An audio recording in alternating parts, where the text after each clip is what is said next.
So Glenn, I want to put you on the spot, right? You've done a tremendous amount of transactions, probably hundreds. Maybe you have one that you can highlight as something that went really well and one that maybe didn't go well and the reasons for that. So I think good diligence and integration planning really starts from having that playbook.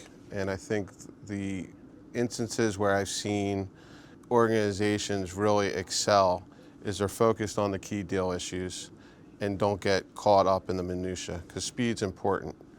And really understanding the key deal issues, what the implications are to them, and how they can either mitigate risk or plan for integration. So a large organization might have a lot of functional leaders as far as finance, tax, HR, IT. They need to think about cultural changes and organizational changes, and that all can be discussed and planned for in a diligence period. And then when the deal consummates, they can springboard and really focus on integration.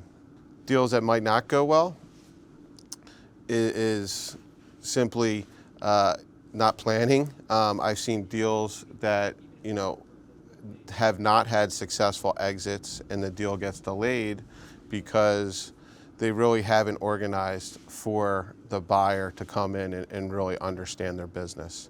So selling a business is work, and having a playbook on the disposal or carve out of a business, good planning is going to result in a successful, speedy transaction.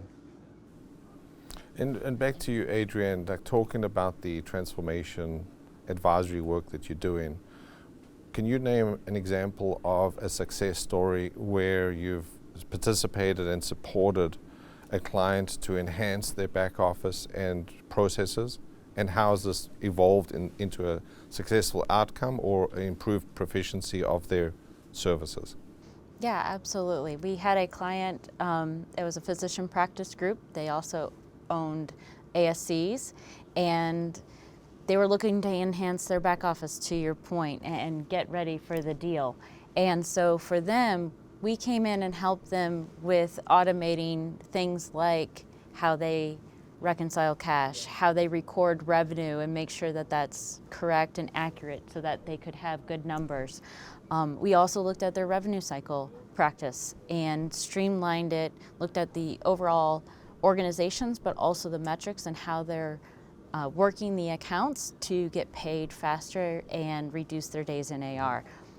Out of that, they did eventually sell. They had a very good transaction and have been successful ever since. I think another thing we see a lot, and Adrian and I work often together, is we might see that family-owned or founder physician practice that has been reporting on a cash basis.